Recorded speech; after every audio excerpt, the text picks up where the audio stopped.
बच्चों welcome to my channel science by Priyanshu. मैं आप लोगों के साथ फिर एक नए क्लास में आ रहा हूं। मेरा नाम प्रियांशु मिश्रा है @P_Mishra2811। जैसे कि हमने पिछले क्लास में पढ़ा था कि मापन क्या है, मापन की कितने प्रकार होते हैं, किन मापन की कौन कौन विधि अपनाई जाती है। तो ठीक है, तो एक बार पीछे वाले क्लास का रिवीजन कर लेते हैं और फिर आगे बढ़ते हैं। सबसे पहले हम लोग पढ़े थे कि मापन क्या है। मापन मापन तो किसी भी इकाई को, जो हम किसी भी राशि को जो हम मापते या तौलते हैं ना, उसी को क्या कहते हैं, मापन कहते हैं। यानी जो ये राशि है, कोई भी राशि हो, इस राशि के मापन को ही, इस जो राशि को मापा जाता है, माप तौल किया जाता है, इसी को हम लोग क्या कहते हैं, तो मापन कहते हैं। यानी किसी भी राशि को जो माप या तौल किया जाता है, तो उसी को हम लोग क्या कहते हैं, मापन कहते हैं। मापन के हम लोग दो इकाई पढ़े थे। मापन कितने, तो दो प्रकार के थे। कौन कौन से थे, यहाँ हम लोग देखते हैं एक बार रिवीजन के तौर पे। तो सबसे पहला था क्या, तो सबसे पहला था हमारा मात्रक और दूसरी थी संख्या। मतलब मात्रक जो राशि को व्यक्त करता है उसे मात्रक कहते हैं, और जो संख्या को व्यक्त करता है उसे, जो संख्या को व्यक्त करता है, जो राशि को व्यक्त करता है उसे मात्रक करते हैं, और संख्या को व्यक्त करने के लिए मात्रक की आवश्यकता पड़ती है। जैसे कि हम समझेंगे कि इस संख्या हो गया 60, अब मात्रक हो गया किलो। यानी इस राशि को, इस संख्या को व्यक्त करने के लिए इस राशि की आवश्यकता है, और इस मात्रक को बताने के लिए कोई ना कोई राशि की जरूरत पड़ेगी। जैसे हम बोलते कि 5 फीट लंबा है, तो 5 फीट, तो 5 क्या गई बाबू, यहाँ 5 संख्या है, यहाँ 5 संख्या है। अब फीट क्या हुई, फीट, तो ये मापन की वो इकाई हो गई। जैसे बोले 100 मीटर, तो 100 क्या है, 100 एगो संख्या है। अब मीटर क्या है जी, तो मीटर एक तरह का फिर यहाँ मात्रक आ गया। ये मीटर क्या है, ये मात्रक है। ये पढ़े थे। फिर हम लोग पढ़े थे कि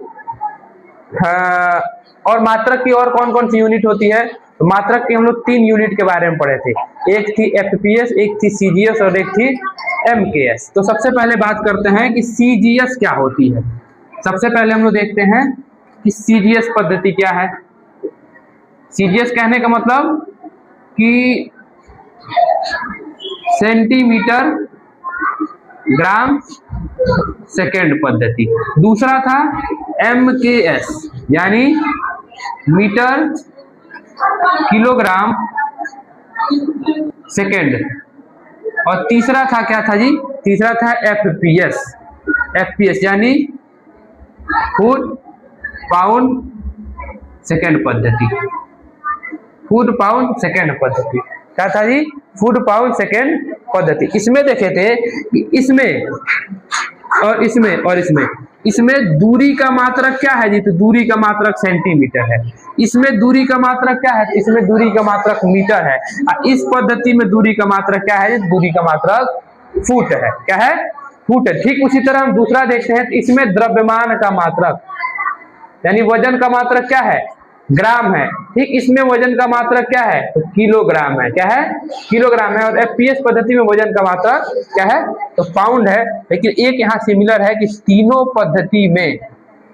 पद्धति में समय का मात्रक क्या होता है, सेकंड ही होता है। समय का मात्रक सेकंड ही होता है। इतने चीजों को हम लोग पढ़े थे। आगे आज देखते हैं कि आगे अंतरराष्ट्रीय यूनिट क्या होती है। यानी MKS पद्धति का ही दूसरा रूप है SI यूनिट, जिसको हम लोग अंतरराष्ट्रीय यूनिट कहते हैं। यानी इंटरनेशनल यूनिट, यानी ऐसी यूनिट जो पूरे विश्व में एक समान हो। ऐसी यूनिट जो पूरे विश्व में क्या हो, एक समान हो। तब आज उस चर्चा करेंगे हम SI यूनिट। समझते हैं कि बच्चे की SI यूनिट क्या होता है। तो मात्रकों की अंतरराष्ट्रीय पद्धति, इसको कहते हैं कि मात्रकों की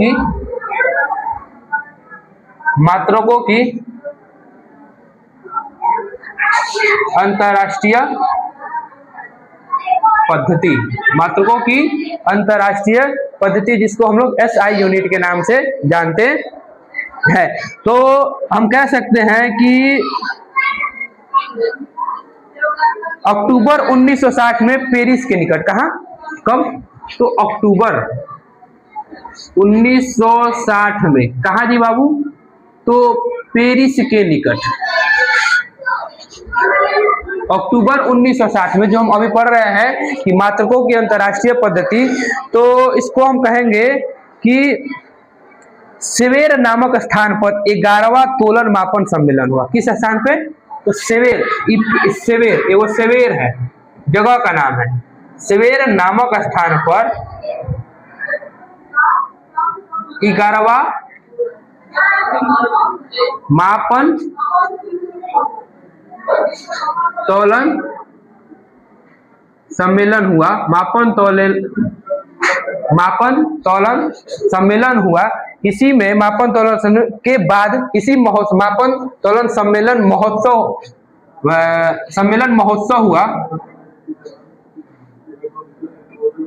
हुआ और इस महोत्सव के बाद ही ये अंतरराष्ट्रीय पद्धति लाई गई। इस अंतरराष्ट्रीय पद्धति को लाए, ये हमारा अंतरराष्ट्रीय पद्धति आई। यानी हम कहेंगे कि अक्टूबर 1960 में पेरिस के निकट एगो सेवेर नामक जगह था।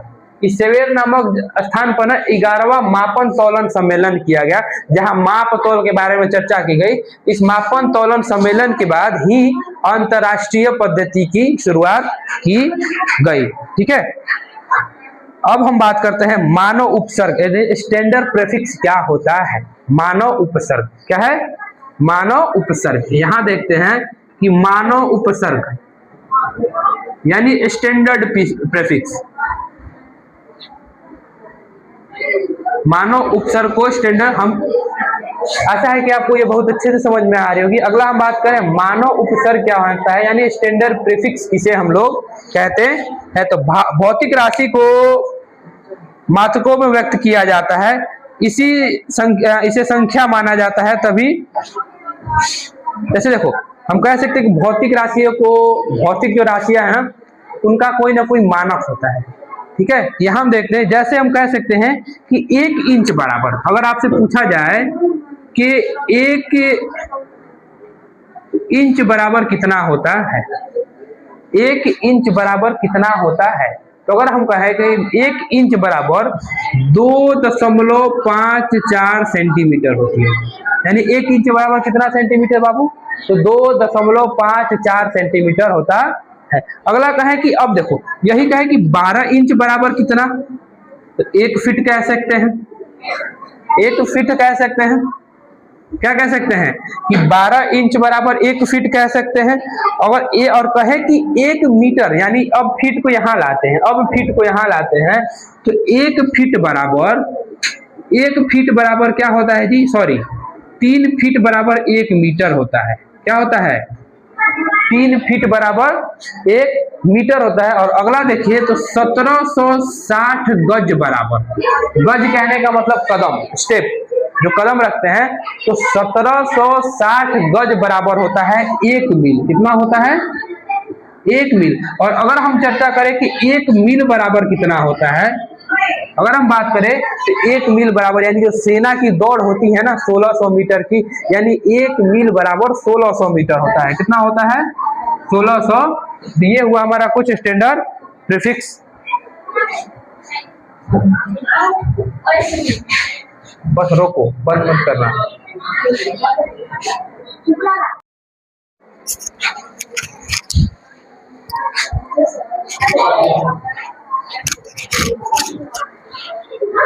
जैसे कि हम अब आगे देखते हैं कि अगर एक व्यक्ति को एक दिन में कितनी कैलोरी ऊर्जा की जरूरत पड़े, इसे हम कैसे मानें? आखिरकार कैलोरी का मान होता कितना है? तो यहाँ अगर अब चर्चा करें तो कहे कि, अब देखिए कुछ और स्टैंडर्ड यूनिट की बात करते हैं पहले। तो कहते हैं कि 1 कैरेट बराबर, अगर कहे कि 1 कैरेट बराबर कितना ग्राम होता है, जैसे हम सोना खरीद जाते हैं तो कहते हैं 2 कैरेट, 3 कैरेट, 4 कैरेट, 5 कैरेट, तो 1 कैरेट बराबर कितना? तो 1 कैरेट बराबर होता है 0.2 ग्राम। यानी आप अब जब भी सोना खरीदने जाइएगा तो वहां आप पता कर सकते हैं कि हमारे गहना में कितना ग्राम सोना है। हम जैसे बताएं कि 1 कैरेट बराबर 2 ग्राम, 1 कैरेट बराबर 2 ग्राम, तो आप इसके मान से निकाल सकते हैं। अगला हम कहें कि 1 क्विंटल बराबर कितना होता है जी? 1 क्विंटल बराबर 1 क्विंटल बराबर तो 100 किलो। कितना होता है? 1 क्विंटल बराबर 100 किलो होता है। अतः 1 टन बराबर क क्विंटल? 1 टन बराबर क क्विंटल? 1 टन बराबर क क्विंटल? तो 1 टन बराबर होता है आपका, 1 टन बराबर कितना होता है? 1 टन बराबर होता है 10 क्विंटल के बराबर होता है। यानी 1 टन बराबर 10 क्विंटल या 1000 किलो। 10 क्विंटल या 1000 किलो लिख सकते हैं। 10 क्विंटल या 1000 किलो लिख सकते हैं। अब कहे कि 1 हॉर्स पावर, कहते हैं ना कि 200 हॉर्स पावर का गाड़ी है, 100 हॉर्स पावर का गाड़ी है, 50 हॉर्स पावर का गाड़ी है, तो 1 हॉर्स पावर बराबर कितना होता है? तो 1 HP बराबर, 1 हॉर्स बराबर 740 वाट होता है। यानी 1 हॉर्स पावर बराबर 740 वाट होता है। ठीक है, 1 हॉर्स पावर या 1 प्रकाश वर्ष बना। मतलब 1 प्रकाश वर्ष कहने का मतलब हुआ है कि प्रकाश द्वारा, अगर हम लिखें कि 1 प्रकाश वर्ष क्या होता है, 1 प्रकाश वर्ष क्या होता है, तो प्रकाश द्वारा 1 साल में तय की गई दूरी, तय की गई दूरी को 1 प्रकाश वर्ष कहते हैं। 1 प्रकाश वर्ष कहते हैं। यानी लाइट 1 साल में जितनी दूरी तय करती है ना, उसी को 1 प्रकाश वर्ष कहते हैं। तो आखिरकार लाइट 1 साल में कितनी दूरी तय करती होगी? तो 9.46 गुने 10 के पावर 15 mm। यानी 1 प्रकाश वर्ष बराबर 1 लाइट ईयर बराबर, 1 प्रकाश वर्ष यानी 1 लाइट ईयर बराबर 9.46 इंटू 10 के पावर 15 मिलीमीटर 1 साल में प्रकाश दूरी तय करती है। अब बताइए कि यहां तक आपको समझ में आ गया। अब हम देखते हैं कि हमारे पास कुछ मूल राशियां, उनके नाम और उनके संकेत, कुछ मूल राशियां, उनके नाम और उनके संकेत के बारे में हम चर्चा करते हैं। तो एक तरफ लिखते हैं मूल राशियां,